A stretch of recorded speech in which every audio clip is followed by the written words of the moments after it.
Here's part 2, another 10 survival tips most people don't consider. Prepping is addictive. I've noticed it becomes all-consuming for many people.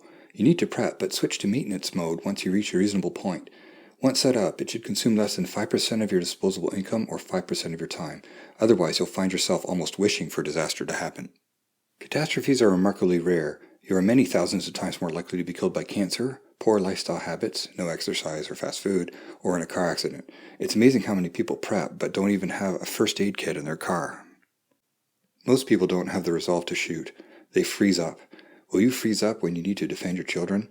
Anyway, be aware there are long-term emotional and psychological consequences to shooting someone in self-defense, even if you're completely justified.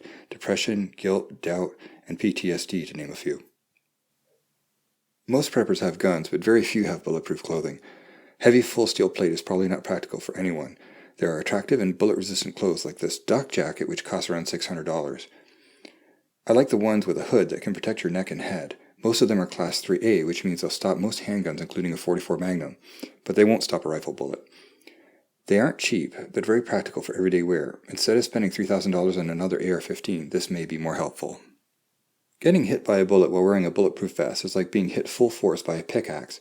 It hurts, can knock your wind out, and it's not like in the movies where it hits without force. Most preppers store water, but many don't own a rain barrel or know how to use it. It's good to have both, but a rain catchment system never runs out.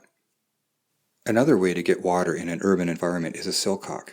It's a special wrench that can be used to open water valves in an emergency, and they only cost about $10. Many buildings, such as gas stations, have these on an outer wall. In a major long-term catastrophe, the internet will not be available. Where will you go to answer important questions?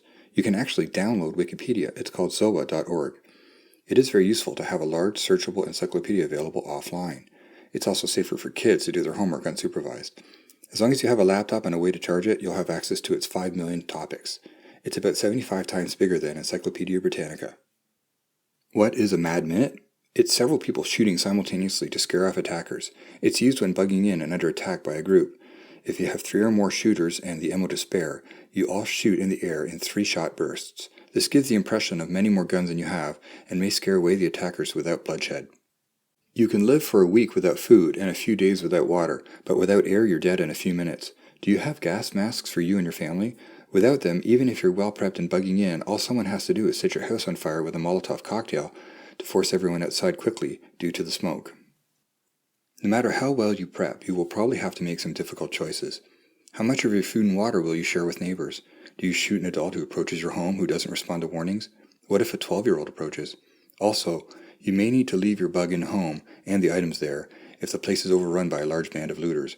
Whatever you do, do what is right and don't lose your humanity in the process. I hope you learned something new. If so, please hit like. Thank you for watching.